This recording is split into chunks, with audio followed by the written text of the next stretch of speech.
Pode ser alternativa. Mas o Vitinho não tem sequência. O Vitinho, tá bem, mas para mim o Aguirre escala o que tem de melhor. Ele, entre o Vitinho, inclusive, e o Anderson, que ainda para mim hoje é reserva. Eu acho que eu colocaria qualquer um dos dois no time e tiraria um dos volantes para o jogo de hoje. Eu também. Eu acho que o Vitinho, primeiro, não teve sequência. Segundo, o Vitinho, o grande defeito do Vitinho no Inter até agora é ser extremamente individualista. Sim. E tu sabe que o jogador, a tendência do individualismo se dá quando o time não está bem organizado, que era o caso. Sim. Então, num time melhor armado defensivamente, eu acho que o Vitinho renderia, porque tecnicamente ele é muito bom. Eu vou pro contraponto. Ele não está ganhando sequência, mas será que ele está fazendo por merecer a sequência? Eu acho que ele deveria ser colocado. Se tu der sequência para ele num time bem armado, ele é um jogador diferente. Ele foi contratado, ele foi contratado para ter essa sequência. Muitas vezes a gente acaba não sabendo internamente, né?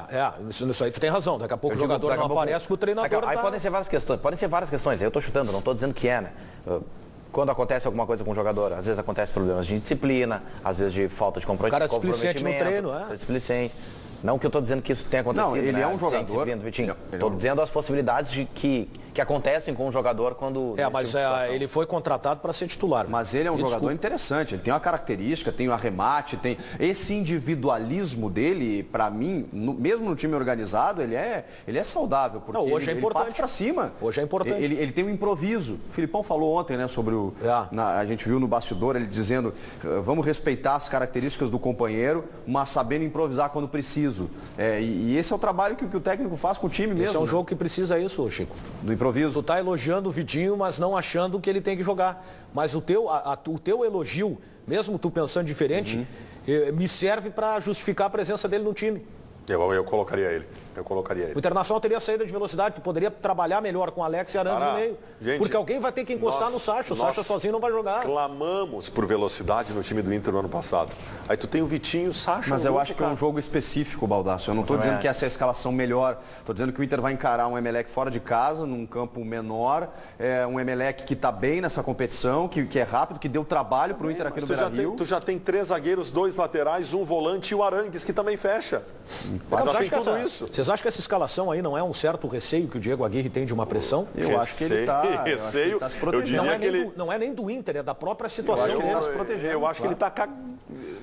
Bruno Ravazoli está na cidade de Manta, no Equador, acompanhando o Internacional desde ontem, partiu em voo fretado junto com a delegação e por telefone nos atualiza sobre essas situações, pressão do técnico Diego Aguirre, a forma como ele está montando a equipe de uma maneira cautelosa. Bruno Ravazoli, boa tarde, você está ao vivo em Os Donos da Bola aqui para todo o estado do Rio Grande do Sul.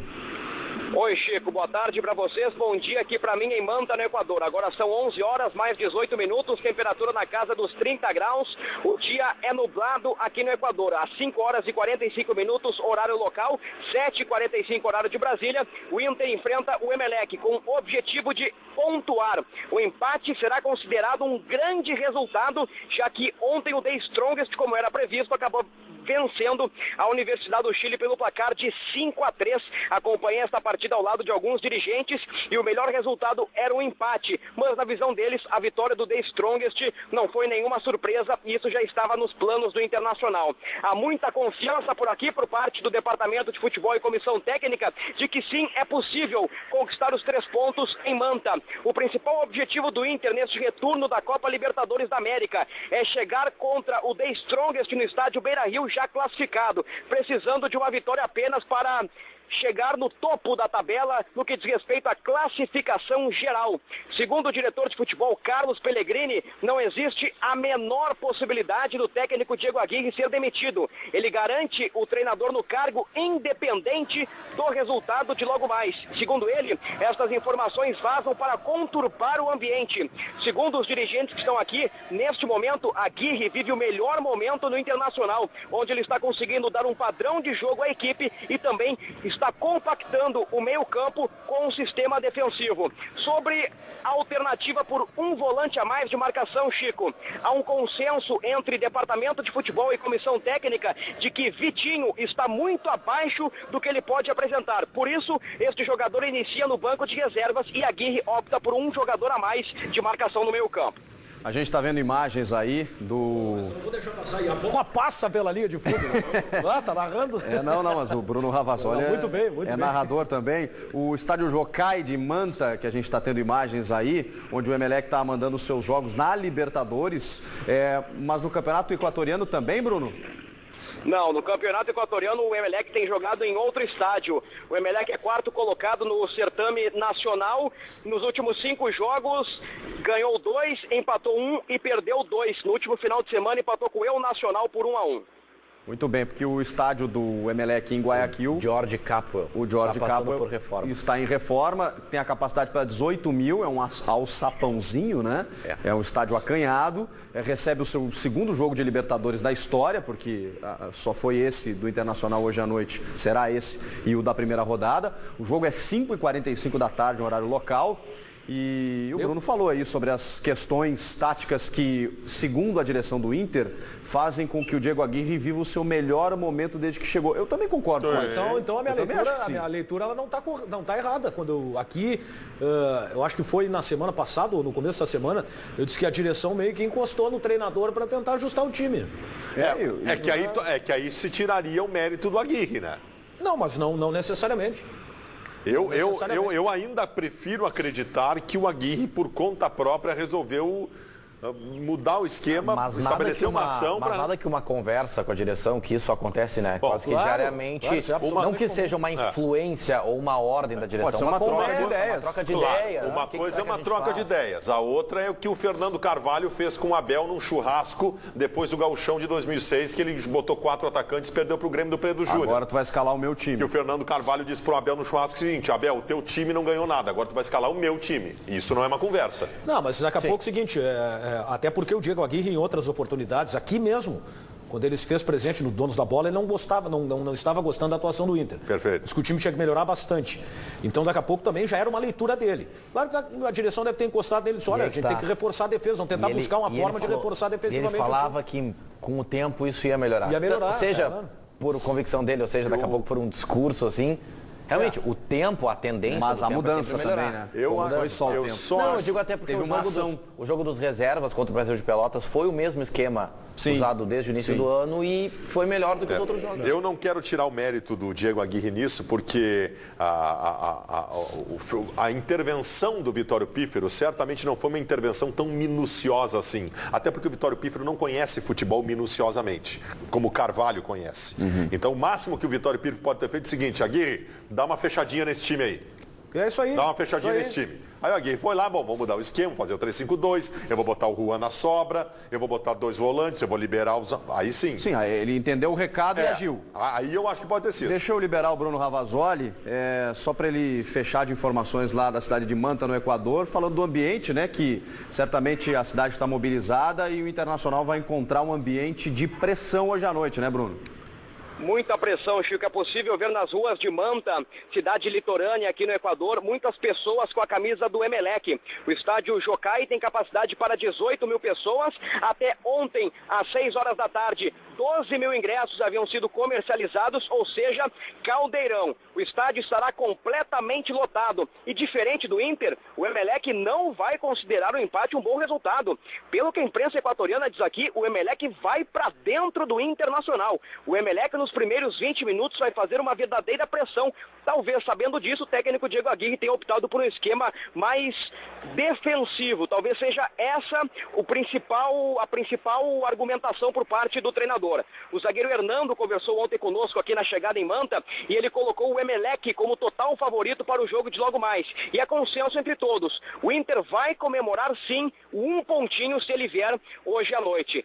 Repassando a escalação, Chico: Alisson, Hernando, Juan e Hever, Léo, Nilton, Nico Freitas, Arangues, Alex e Fabrício na frente, Eduardo Sacha. Demais relacionados: Muriel, Alan Costa, Alan Ruschel, Rodrigo Dourado, Anderson, Jorge Henrique, Vitinho, Tyberson e Rafael Moura. Luque sobrou por questão técnica. Este jogador não vem agradando. Valdívia foi uma estratégia, foi uma escolha por parte do técnico Diego Aguirre. Segundo ele, o Tyberson é um jogador que se encaixa melhor nas características da partida de logo mais. Um jogador de velocidade e força. E o Valdívia não se enquadraria, não ficaria bem ou seja, uma escolha apenas do treinador, mas a questão que envolve o Luque, ela é, não digo polêmica, mas ela está virando concreta. O Inter não está satisfeito com o futebol apresentado por este jogador. Conversei com uma pessoa ontem que me disse o seguinte: o Luque só sabe jogar na ponta esquerda correndo. Ou seja, por questão técnica, ficou em Porto Alegre. É um jogador querido por parte do torcedor colorado, nós sabemos disso, Chico. Só liberar o Bruno então. Bom trabalho, Bruno. A gente se fala aí na sequência da jornada esportiva na Band AM 640 e Band News FM 99.3, a partir das 7 da noite nos aplicativos, na internet. Baixa lá o Band Rádios, você acompanha tudo. Bruno Ravazoli estará conosco. É verdade. Fala, Baldasso. O problema do Luque é o mesmo do Fernandinho que jogou no Grêmio. Ele só sabe fazer uma coisa. Uma jogada restrita, né? Limitada. E no futebol atual, o jogador de velocidade de meio que chega na frente, que é o caso dele, tem que ter capacidade de recomposição, outras de cobrir subida de lateral. Coletivamente. Porque aí jogar coletivamente. Porque senão tu é um ponteirinho das antigas, tu entendeu? Ponteirinho das antigas não tem mais. Não é tem a minha mais. crítica ao Vitinho. Ele é um jogador menos coletivo do que os demais. Mas eu acho ele mais coletivo que o Luque. O Luque realmente, ele é muito... sem dúvida. O Luque, se tu põe ele pra correr no lado do campo e ganhar na velocidade do adversário, ele vai bem, como o Fernandinho do Grêmio ia bem também. Só que só sabe fazer isso. O jogador não tem cultura tática, jogador limitado pra jogar. Aí hoje não tem essa. Mas tem como aprender, né, cara?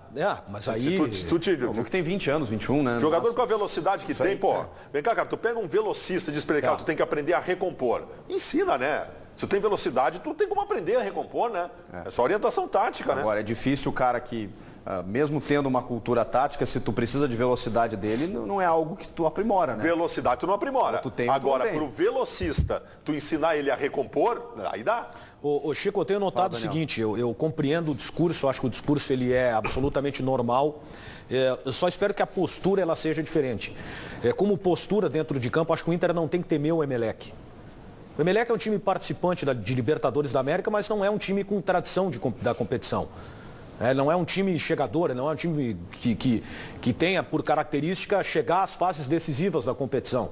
Ele é time que morre nas oitavas de final. Então acho que o Internacional tem que jogar bola, velho. Ficar com esse negócio de vamos respeitar. Fica no discurso. Respeita aqueles primeiros minutos, pressão inicial que todo time que joga em casa precisando da vitória faz. Aqueles primeiros 15, 20 minutos, como o Bruno falou agora, vai pressionar, segura nesses primeiros minutos, acalma o jogo e depois tenta jogar de igual para igual, porque qualidade, o Inter tem mais. Maturidade, experiência. O Inter tem muito mais condições. É que daqui a pouco... mesmo que seja o objetivo. A preocupação da postura ela é grande, porque o jogador ele pode, com a escalação que ela é colocada em campo, ele pode também se retrair um pouco, né? Como assim? O Internacional, teoricamente, tem um time mais defensivo. Sim. Sim. E daqui a pouco o Inter pode ficar inibido no jogo por ter uma preocupação maior defensiva. Eu acho que o jogador sente. Por isso que eu acho que tem que jogar, cara. Eu acho que o jogador sente, o bicho não é tão grande. Claro. Dá pra ir, vamos lá, entendeu? O Emelec agora, por enquanto, no início, tu espera. Fazendo uma boa campanha, mas não é tudo isso, O Emelec é um time médio com alguns jogadores rápidos. Nada mais do que isso, cara. Não vamos tratar o Emelec como um grande time. O problema do Inter ter suado pra vencer Tava mal organizado. Aqui, foi o problema do Inter. Claro. Foram dois gols de tabela dentro da área. Claro, de dois jogadores rápidos do Emelec, beleza, tá, mas gente, o Inter é melhor que o Emelec. O Inter organizado é muito melhor que o Emelec. Gonçalo Cirne Lima, bota o pessoal de casa aí no debate aí, Gonçalo. Chico, eu vou falar primeiro sobre o que o pessoal está pensando nesse esquema do Inter. Se deve colocar o Vitinho, o Anderson, enfim, quem deve sair. Vamos lá. Começando pelo Fernando Vanzetta, ele diz o seguinte: Vitinho e Anderson não precisa só de velocidade para contra-atacar, mas também precisa da posse de bola no meio-campo. Outro telespectador por aqui, o Eduardo Oberdan, Vitinho no lugar do Arangues. Ele não está satisfeito com o Arangues. Ele fala também ou qualquer um no lugar do Arangues. O Giovanni Palauro, que é nosso fã, um grande abraço para o Giovanni, ele pediu aqui, é fã do Baldasso também. Ele diz o seguinte: com certeza deveria colocar o Vitinho para ter velocidade no contra-ataque. O pessoal está apoiando o Vitinho. E por aqui o Leandro Neutzel, ele faz uma conta para o Inter se classificar, e a conta é muito semelhante à do técnico Diego Aguirre. A conta é simples, o Inter precisa fazer 10 pontos para se classificar. Um empate contra a Laú ou o Emelec e vencer contra o Strongest na última rodada em casa. É um cálculo bem interessante. Vamos ouvir o técnico Diego Aguirre agora, respondendo, afinal,